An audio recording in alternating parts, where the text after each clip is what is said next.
बिस्मिल्लाहिर्रहमानिर्रहीम। अस्सलाम वालेकुम स्टूडेंट्स, कैसे हैं आप लोग। तो आज हम स्टार्ट करेंगे टॉपिक 4.4। ये आपका चैप्टर भी एंड हो जाएगा, ये टॉपिक भी एंड हो जाएगा। मियोसिस और माइटोसिस का कॉन्सेप्ट आप लोगों को अच्छी तरह समझ में आ गया है। अब इसका मैंने कहा था कि रिवीजन भी हो जाएगा और इस टॉपिक में हम इनकी सिमिलैरिटीज़ और डिफरेंसेस भी देख लेंगे। तो चलें अपनी वीडियो को हम स्टार्ट करते हैं। सबसे पहले हम देखेंगे इसकी सिमिलैरिटीज़ कि सिमिलैरिटीज़ क्या क्या है माइटोसिस और मियोसिस में। सबसे पहले देख लेते हैं कि क्या-क्या सिमिलैरिटीज़ हैं। डीएनए रेप्लिकेशन जो हो रही है वो एस फेज़ के दौरान हो रही है, दोनों के अंदर। क्योंकि आपको पता है कि इनका जो इंटरफ़ेस था वो सेम था, तो जो है डीएनए रेप्लिकेशन भी जो है वो एस फेज़ के दौरान ही होगी, ठीक है? अगर हम इसकी सेकंड सिमिलैरिटी देखें तो देखेंगे कि both division begin with the parent cell that has chromosome in pairs. इसका मतलब ये है कि जो डिवीजन पेरेंट सेल में हो रही है जिस भी पेरेंट सेल में हो रही है उसमें क्रोमोसोम का जो है वो पेयर्स में ही होंगे, ठीक है। माइटोसिस और मियोसिस दोनों डेप्लॉइड सेल से स्टार्ट होंगे और विद होमोलोगस क्रोमोसोम पेयर। इससे ये होगा कि जो जेनेटिक डिस्ट्रीब्यूशन है ना, जेनेटिक मटेरियल की डिस्ट्रीब्यूशन है वो प्रॉपर होगी, सही। अगर हम थर्ड में देखें कि दोनों में क्रोमैटिन कंडेंस होगा, क्रोमोसोम विजिबल होगा ड्यूरिंग प्रोफेज। प्रोफेज के दौरान ही आपको मालूम है कि क्रोमैटिन जो है कंडेंस होता है और फिर वो अंडर माइक्रोस्कोप विजिबल हो जाता है, क्रोमोसोम बन जाता है। दोनों में ही जो है ना माइटोटिक स्पिंडल अपरेटस बनते हैं।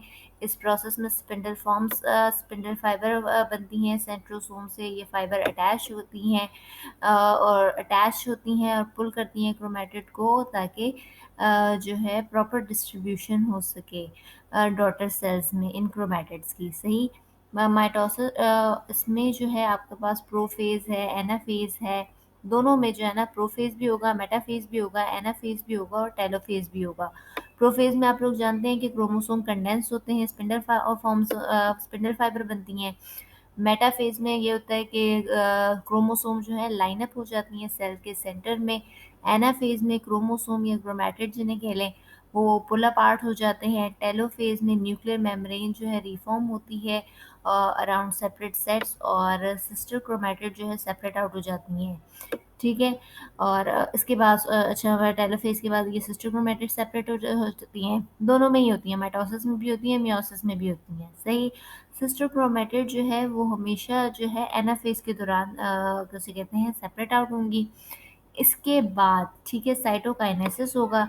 साइटोकाइनेसिस दोनों डिवीजन के एंड में होगा ही होगा। न्यूक्लियर डिवीजन के बाद होगा कि साइटोप्लाज्म जो है डिवाइड होगा, साइटोकाइनेसिस का ये प्रोसेस कहलाएगा। और इसके नतीजे में आपके पास सेपरेट डॉटर सेल्स मिलेंगी, ठीक है, जिनका अपना अपना एक साइटोप्लाज्मिक कॉन्टैक्ट होगा, सही। ये इनकी सिमिलैरिटीज थी। अब हम इनके डिफरेंसेस देखेंगे। अच्छा जी, पहला डिफरेंस हम देखेंगे कि जो है parent cell divides only once, parent cell undergoes two division. आप लोग अच्छी तरह जानते हैं माइटोसिस में बस एक ही दफ़ा डिवीजन होती है, जबकि मियोसिस में ना दो दफ़ा होती है। एक मियोसिस 1 होता है, एक मियोसिस 2 होता है, सही। माइटोसिस में 2 डॉटर सेल बनती हैं, मियोसिस में 4 डॉटर सेल बनती हैं। माइटोसिस में क्रोमोसोम नंबर जो है वो सेम रहता है बिटवीन पेरेंट सेल और जो है डॉटर सेल।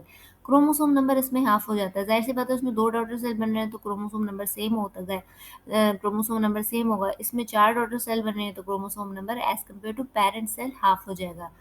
माइटोसिस में कोई वेरिएशन जनरेट नहीं होती है, इसमें वेरिएशन जनरेट होती है क्योंकि आप लोगों ने पूरा क्रॉसिंग ओवर का ये प्रोसेस पढ़ा हुआ है कि किस तरीके से जो है क्रॉसिंग ओवर होती है ड्यूरिंग प्रोफेज 1। और जो है वेरी ऑफस्प्रिंग एक डिफरेंट वेरिएशन लेकर पैदा होता है। अच्छा, इसका ये जो लास्ट पॉइंट है ना कि माइटोसिस सोमैटिक सेल में हो रहा है और मियोसिस जो है वो जर्म लाइन सेल में हो रहा है, ये इन्फॉर्मेशन आपके लिए नहीं है। सोमैटिक सेल्स क्या हैं? सोमैटिक सेल्स बेसिकली आपके तमाम बॉडी सेल हैं एक्सेप्ट रिप्रोडक्टिव सेल। इसकी एग्जांपल आप लोग ले लें, स्किन सेल्स ले लें, लिवर सेल ले लें, मसल सेल ले लें, नर्व सेल ले लें। ये माइटोसिस के थ्रू डिवाइड होंगे, ये डेप्लॉइड होंगे, क्रोमोसोम नंबर जो है ना इनमें सेम ही रहेगा जैसे कि पेरेंट का होगा। और इनका पर्पस क्या है? ग्रोथ है, रिपेयर है, मेंटेनेंस ऑफ बॉडी है। और जर्म लाइन सेल को देखेंगे तो जर्म लाइन सेल क्या है? ये जो जर्म लाइन सेल है ये सेल्स आपके गैमेट्स बनाते हैं, स्पर्म और एग बनाते हैं, ये मेयोसिस से डिवाइड होते हैं। ये हैप्लॉइड सेल होते हैं, इसमें क्रोमोसोम नंबर हाफ होता है और इनका पर्पस ये है सेक्सुअल रिप्रोडक्शन और जेनेटिक इन्फॉर्मेशन को नेक्स्ट जनरेशन में पास करना, ठीक है। आगे हम इसके डिफरेंसेस देखते हैं। अच्छा, इसमें जो है पहला आपका आ रहा है, स्लाइड का जो पहला आ रहा है, homologous chromosome do not form pairs और होमोलोगस क्रोमोसोम फॉर्म पेयर्स। अच्छा, इसमें ये होता है कि जो माइटोसिस है ना, उसमें क्रोमोसोम इंडिपेंडेंटली बिहेव कर रहा होता है और वो पेयर नहीं करता अपने होमोलोगस पेयर्स के साथ। लेकिन जो मियोसिस में क्या होता है कि होमोलोगस जो क्रोमोसोम होते हैं, आपको पता है एक मैटरनल वर्जन का होगा, एक पैटर्नल वर्जन का होगा। ये पेयर्स बनाते हैं प्रोफेज वन में, जो कि क्रॉसिंग ओवर के लिए बहुत इंपॉर्टेंट है। सही। नेक्स्ट आपको पता ही है कि क्रॉसिंग ओवर जो मेन डिफरेंस है कि माइटोसिस में क्रॉसिंग ओवर नहीं होती है, मियोसिस में क्रॉसिंग ओवर होती है प्रोफेज वन के दौरान। थर्ड डिफरेंस हम देखेंगे, single chromosome aligns to form a metaphase plate and homologous chromosome aligns to form a metaphase plate. इसमें ये जो डिफरेंस है बहुत ज़रूरी है ताकि आपके क्रोमोसोम नंबर जो है ना वो हाफ में डिवाइड हो जाए। सही। अब फिर हम एनाफेज देखेंगे। अच्छा, इसमें जो है ना माइटोसिस में एनाफेज के दौरान जो है क्रोमेटिड जो है पोल्स की तरफ हो जाते हैं, ठीक है, उधर सेपरेट आउट हो जाते हैं।